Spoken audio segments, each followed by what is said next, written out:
Hey friends, welcome back to the channel. Today we're going to talk about the 4 most important basic cuts that every beginner whittler should learn. If you watched my last video, we reviewed the 3 whittling books every beginner should own. These 4 cuts are also reviewed in the book 12 Spoons, 2 Bowls, and a Knife.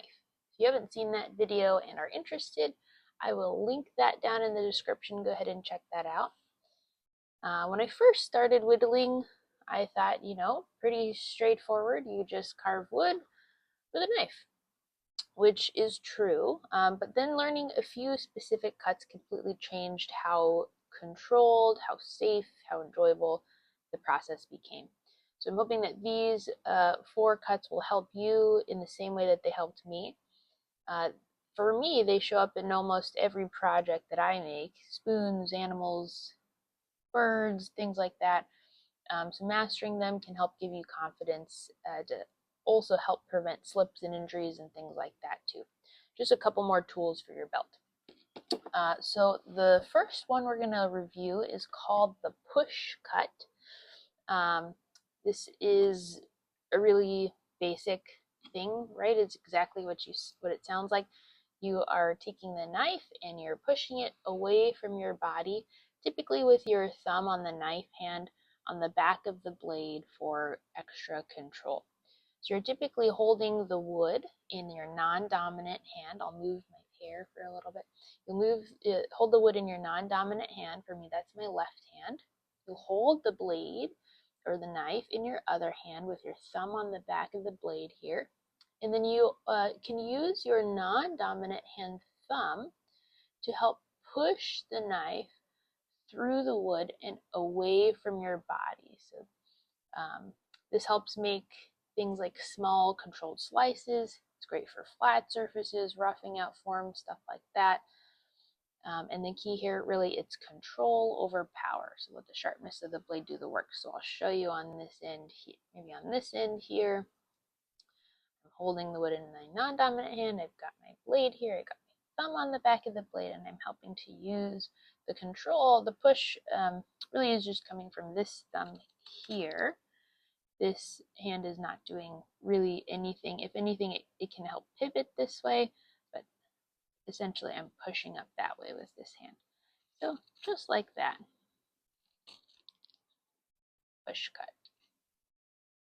Let me show you here. There we go.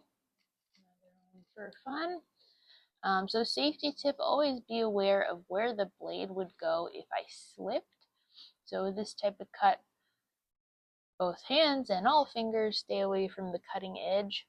You're guiding your thumb, you're guiding thumb. It'll rest on the spine of the blade. It's never near the edge. And if you saw me earlier, I was holding like this initially, but then moved my finger down here. That's just for safety. So in case I slip, I want the blade to go either into air, into more wood, never into something that I care about, like my other finger. Your hand holding the wood, really it should be positioned so, like I said, if the blade slips, it will slide, right past, and it won't nick anything. All right, so that is the push cut. There we go. All right, number 2 is called the stop cut. Stop cut is when you make a firm cut into the wood to define a boundary, and then you carve up to that cut from another direction. So it looks like this. You define your boundary here. Try to get this in the camera. Okay, I made like a little notch into there. I'm just pushing into the wood like that. And then I'm going to go ahead and you can even do a push cut up here. I'm going to come in from another section. You see how that little notch that we made earlier, it kind of just stops the cut from going too far. And then you've got in there a little notch there, a little ledge. It can help give you like a sharper transition when you need that, help make really defined lines in your carvings. Let's try that again. So I'm just going to gently push, into the wood, making that line there. And then I'm going to carve up to that from another direction, and then it stops it right there. Great. That is the stop cut. Again, we want safety tip, right? You're never going to place a finger or like a body part behind that cut line. You want to make sure that you're always shifting your holding hand to the side as well, either side, so that the blade path ends in wood or air and not flesh. I like to imagine a laser beam coming out of the blade part, and if nothing that you care about keeping other than your creative project probably should come into the path of that laser beam. Little safety tip there. And that is the stop cut. You can see these little notches here that we made. Really great, especially if you're making like an eye line for, little carvings, little figurines, etc.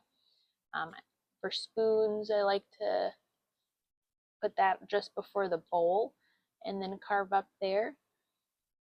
If I've got a little spoon here. So if I'm working on a spoon, this one I already made. I just need to buff that out a little bit. But essentially you would do your stop cut like here and then push up from here. And then it would stop you from carving too far, like into the bowl of that spoon. So really great, especially if you're doing spoons. You can see these were all stop cuts. All right, that's the stop cut. The next one is called the paring cut. The paring cut is also sometimes called the draw cut. You might see it, especially if you're following along in like books like I do. They can call it both, but I think most people call it the paring cut. With this one, instead of pushing straight out, like with the push cut, you're pulling the knife towards you, like if you're peeling a piece of fruit or peeling a potato with like a paring knife, hence the paring cut. You're going to hold the wood in one hand, hold the knife in the other hand with 4 fingers, and then the knife blade is going to be flipped in towards you. The cutting edge points towards your thumb that's holding the knife. So you're going to rest your thumb on the knife hand behind the wood area that you want to carve. And then close your hand, pulling the knife towards your thumb to slice the wood. So it looks like this. I'll kind of do that more close up. There we go.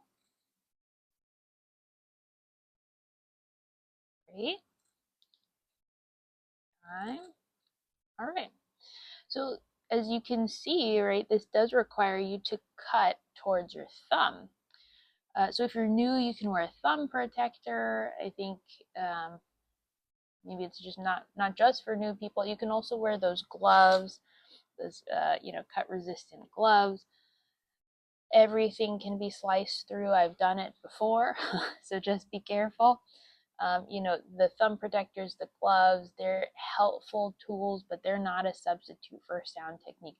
So you must be aware of the knife position and proximity to your body parts and things at all times, especially what would happen if that knife slips beyond your anticipated stopping point. So that's just it with every cut. Just want to do a safety tip there. And so like I said, here we go, the paring cut. Kind of controlled motions there. Great. All right, the last one that we have, this is called the V cut or V-shaped cut. It's made by, you can either carve 2 paring cuts or 2 slicing cuts that meet in the middle, forming a small V, what they call a V-shaped groove. This helps to create sharp lines and texture. similar to how that stop cut helps to create those like hard lines, harder angles. All right, so when you're doing the V-shaped cut, you're going to hold the knife kind of like when you are making a doing a paring cut. It's kind of like this again, with that knife in 4 fingers here. You'll come into the wood like so. 1, okay, great. And then you can rotate the wood and then come in at a different angle. See it there? Great. And then that makes a little, they call it a V-shaped notch. You want to angle the 2 cuts so really the bottom or the deepest part of each cut meets in the center to make that V-shaped groove. All right, let's do that again. Moving all of my body parts away, so if I slip, because it can be a little more unpredictable when you're doing this, I want to make sure that I'm not going to get into any part of my body. Okay, here we go. Rotate the wood. I'm going from this angle, and you can see that little notch there. All right, we'll do that one more last time. Going here. And I'm going down. A lot of people do this, especially if they're carving like chips and things like that into their project, but it makes really nice little cute defined angles and lines. Really love that. And then safety tip on this one, if you imagine the V is a tiny valley here, you want your fingers to stay up on the hills and never down in the valley where the blade is traveling. So you don't want essentially your fingers to be close to that area that you're cutting towards.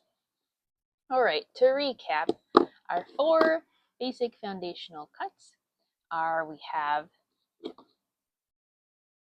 the push cut, we have the stop cut,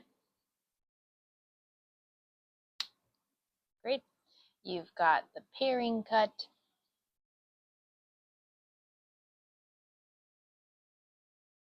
and the V cut, where we're going here, and we're going here. No, it's actually more like a stop cut. Cut here, here, there we go. Great. If you practice these 4 cuts, slowly, mindfully, with good technique and attention to safety, I think it really will set a strong foundation for future whittling projects. This one video is a part of my beginner, like Whittling 101 series. I've been relearning really so much through making this series, and it's helping me to review the basics as well. So good for, I think, beginners, obviously, but really nice every now and then to just review the basics.